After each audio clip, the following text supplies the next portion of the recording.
Olá pessoal, tudo bem com vocês? Na aula de hoje vamos falar sobre esse conteúdo chamado Sexo, Saúde e Sociedade. Nele nós vamos falar sobre diversos assuntos que estão relacionados principalmente com questões acerca de métodos contraceptivos, com infecções sexualmente transmissíveis, que antes era chamado de doença sexualmente transmissível, depois a gente vai ver o porquê que teve essa alteração, e outros tópicos que estão relacionados com esse conteúdo, certo? Então, para a gente iniciar a nossa discussão, vamos falar aí um pouquinho primeiro sobre os métodos contraceptivos, iniciando com um dos métodos que são chamados de métodos de barreira, ou melhor, desculpa, métodos hormonais. Porque a gente tem, não é um tipo só, não é um grupo só de métodos contraceptivos, a gente tem métodos contraceptivos que vão desde métodos de barreira, métodos hormonais, métodos cirúrgicos, e cada um deles vai se adequar a uma pessoa de acordo com necessidades, interesses ou até questões de saúde. Então, algumas pessoas não podem utilizar ou tomar um tipo de método contraceptivo, mas aí o médico pode aconselhar, pode indicar um método diferente. Então, por isso que existem tantos métodos para que as pessoas, de modo geral, consigam encontrar um que fique mais agradável, que fique mais ideal para o seu dia a dia, para a sua vida, certo? Então, vamos iniciar falando um pouquinho sobre a pílula anticoncepcional, que é um método hormonal. O que é que faz, qual é a função da pílula anticoncepcional? Então, as mulheres elas têm uma coisa lá no útero que faz com que os espermatozoides eles consigam ter acesso aos óvulos para que aí haja uma fecundação. Então, basicamente, a pílula anticoncepcional, de forma genérica, ela modifica o muco cervical para que produza um ambiente hostil, um ambiente meio que desagradável para o espermatozoide, para que ele não consiga realizar a função na qual ele está ali tentando fazer, que é realizar a fecundação. Então, de modo geral, de uma forma mais genérica, é basicamente essa a função das pílulas anticoncepcionais, mas existem inúmeras características científicas que vão descrever bem qual é a função desse método contraceptivo, que é chamado de método contraceptivo hormonal. Então, não é qualquer pessoa que pode tomar esse tipo de método contraceptivo e também não é ideal que a mulher ela se automedique. Então, é interessante que passe por um médico para que ele consiga prescrever um melhor anticoncepcional e, se for o caso da pílula anticoncepcional, a pílula anticoncepcional que se adeque melhor ao seu organismo, certo? Continuando, a gente tem outro tipo de método contraceptivo hormonal que é chamado de pílula do dia seguinte, que é uma contracepção de emergência. Então, o que é uma contracepção de emergência? Para situações desagradáveis, como é o caso de acidentes que podem acontecer, como o preservativo se romper, alguma pílula esquecida, ou seja, já que as pílulas normalmente são tomadas diariamente, pode ser que algum dia essa pílula de seguinte seja pulada, seja esquecida, então isso acaba se tornando como uma emergência. Então o ideal é tomar um contraceptivo que auxilie nessa situação ou a realização de sexo sem proteção. Então esses são os principais fatores da utilização de pílula do dia seguinte.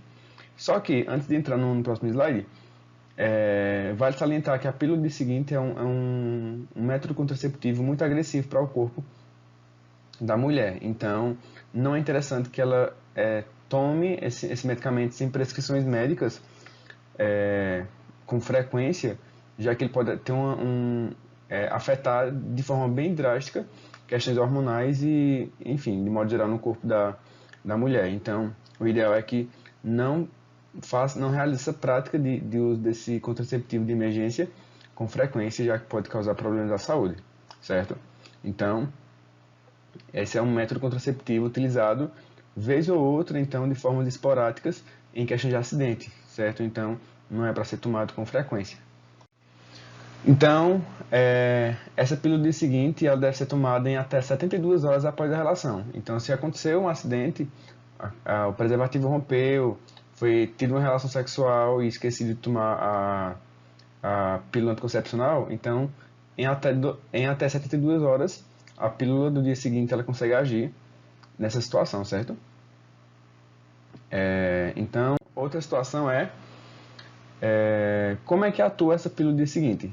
Então, ela atua com bloqueio da ovulação, ela altera o muco cervical, da mesma forma que a pílula convencional, e altera o endométrio, que é aquela parte da região oca do útero, no qual o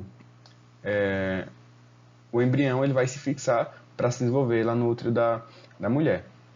E a pílula do dia seguinte, como muitos pensam, ela não é abortiva. Então, ela não interrompe uma gravidez. Então, se uma mulher está grávida e pensa, vou tomar uma pílula do dia seguinte para ver para ter um aborto, ela não vai funcionar, certo? Então, essa não é a função da pílula do dia seguinte. A gente tem um dos principais métodos de contraceptivos são as camisinhas e o diafragma, que é como se fosse uma camisinha, só que deve ser colocado no colo do útero da mulher. Então, junto com ele, normalmente, atualmente é usado com menos frequência, uma coisa chamada de espermicida, que ele consegue auxiliar na eficácia do preservativo, certo? Então, tanto para situações de uso de preservativo ou de uso de diafragma, algumas pessoas acabam utilizando o espermicida para aumentar a eficácia desse método contraceptivo, certo? Nós temos também os injetáveis, que podem ser tomados a cada mês, a cada 3 meses, a cada 6 meses, então isso vai depender de qual material que está sendo utilizado para isso.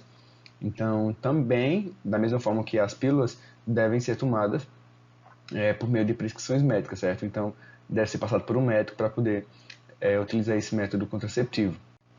E a gente tem aí os métodos cirúrgicos, como aí o caso da esterilização feminina, que é a partir do ligamento das trompas. Então, muitas pessoas já devem ter ouvido falar, quando uma mulher fala, que ligou as trompas. Então, esse ligar as trompas é fazer esse ligamento aqui para que a passagem dos óvulos não cheguem até essa região aqui do endométrio. Então, dessa forma, nem o espermatozoide consegue ter acesso ao óvulo e nem o óvulo ele consegue ter acesso ao endométrio, certo? Da mesma forma que dá com as mulheres, dá para fazer a esterilização no homem também a partir da vasectomia, que é uma cirurgia simples, que é com esse corte nos canais deferentes, para que não haja passagem dos espermatozoides durante o ato sexual, certo? E por fim nós temos o DIU. O DIU ele é um método contraceptivo que deve ser aplicado apenas por ginecologistas. Então esse método de barreira funciona após ser adicionado diretamente dentro do útero, e com isso, tanto o material no qual ele é feito, como a forma como ele é feita, impede que haja uma fecundação dos óvulos e que esses óvulos fecundados, esses embriões, eles consigam se ligar no endométrio, certo? Então, pessoal, essa foi a primeira parte da aula, falando sobre sexo, saúde e sociedade. Espero que vocês tenham gostado, e próxima aula a gente continua falando um pouquinho sobre as doenças, ou melhor, as infecções sexualmente transmissíveis, certo? Então, tchau e até a próxima aula.